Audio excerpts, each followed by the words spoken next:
Assalamualaikum warahmatullahi wabarakatuh, sahabat motivator Banua dimanapun Anda berada di seluruh Indonesia.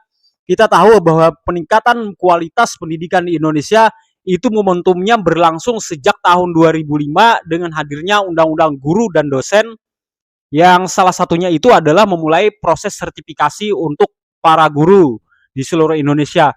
Namun sampai tahun 2015 masih begitu banyak problem tentang sertifikasi ini, diantaranya sedikitnya kuota yang dikeluarkan oleh pemerintah setiap tahunnya yang mengakibatkan kualitas pendidikan di Indonesia itu naik merambat perlahan sekali. Tidak ada perbedaan yang signifikan. Kemudian pemerintah berinisiatif untuk meluncurkan sistem portofolio yang tujuannya adalah melacak track record para guru ini di lapangan, bagaimana kerja mereka yang itu dijadikan acuan untuk memberikan tunjangan profesi mereka. Nah, uh, namun salah satu kendalanya juga adalah percampuran antara orang yang mengikuti program sertifikasi dalam jabatan dengan mereka-mereka yang baru lulus S1 tercampur baur. Nah, kemudian pada tahun 2016 ada lagi sebuah momentum di mana di situ Konvensi Nasional Pendidikan di Indonesia yang ke-8 itu menyimpulkan mereka bahwa program sertifikasi ini di tahun 2016 masih belum efektif untuk meningkatkan mutu para guru juga mutu pendidikan di Indonesia. Kemudian di tahun 2017 namanya bermetamorfosa lagi menjadi PPG. Nah, program PPG ini pun berjalan tidak efektif dan malah membebani para guru itu sendiri dan juga membebani anggaran negara. Nah, kalau dari kacamata saya sebagai pendidik, saat ini saya sudah menjalani profesi kurang lebih 13 tahun menjadi guru.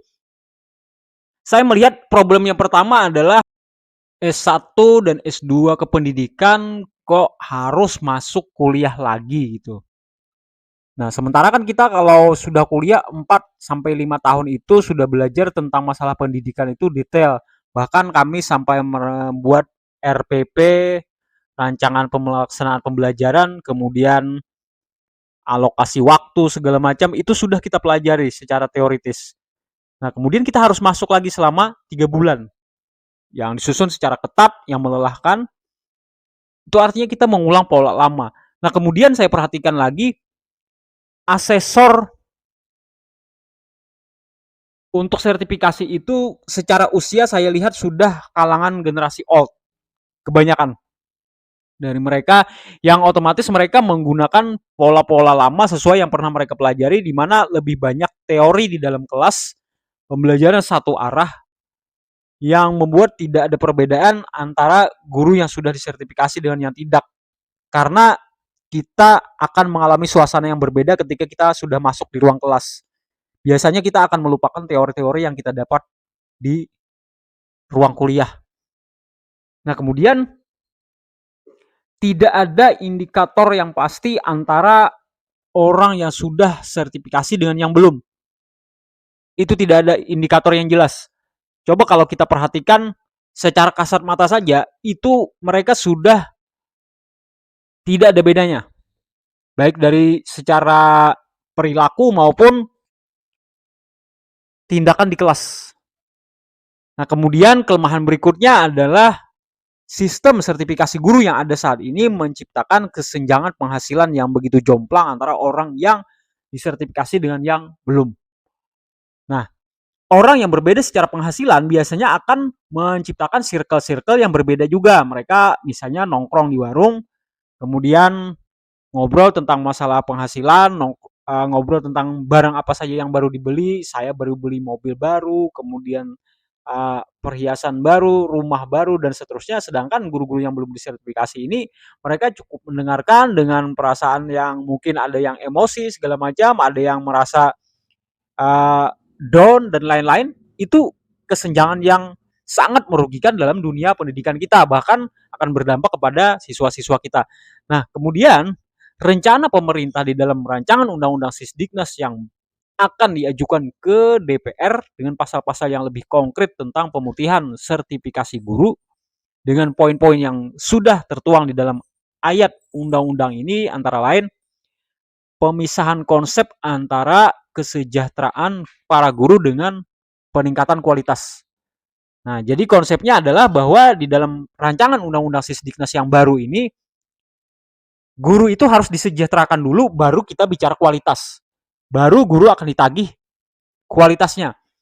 Haknya dulu dikasih, baru nanti kewajiban menyusul. Nah, inilah yang dicanangkan oleh pemerintah yang mengacu kepada Undang-Undang ASN, di mana Undang-Undang Guru dan Dosen akan dicabut, sehingga kita akan disejajarkan dengan ASN-ASN yang lain, seperti Polri dan lain sebagainya. Nah, kita harus ingat bahwa salah satu cara yang paling efektif untuk mengangkat harkat dan martabat para guru ini, upaya yang paling nyata kelihatan itu adalah dengan mengangkat kesejahteraan mereka. Dulu dikenal dengan Umar Bakri kan. Nah, sekarang para guru ini sudah banyak yang memiliki roda 4, rumahnya sudah bagus-bagus. Nah, kemudian mereka di situ otomatis akan ditagih secara kualitas kalau ini sudah betul-betul merata. Kemudian usaha untuk meningkatkan kesejahteraan para guru ini hendaknya jangan lagi dihambat dengan upaya-upaya yang rumit, bertele-tele, dan bisa makan waktu yang cukup panjang, dan seterusnya. Kita harus dukung upaya pemerintah atau Kemendikbud untuk pemutihan sertifikasi ini, khususnya bagi 1,6 juta saat ini yang masih belum tersertifikasi. Untuk kemudian pemerintah bisa fokus membenahi guru-guru baru.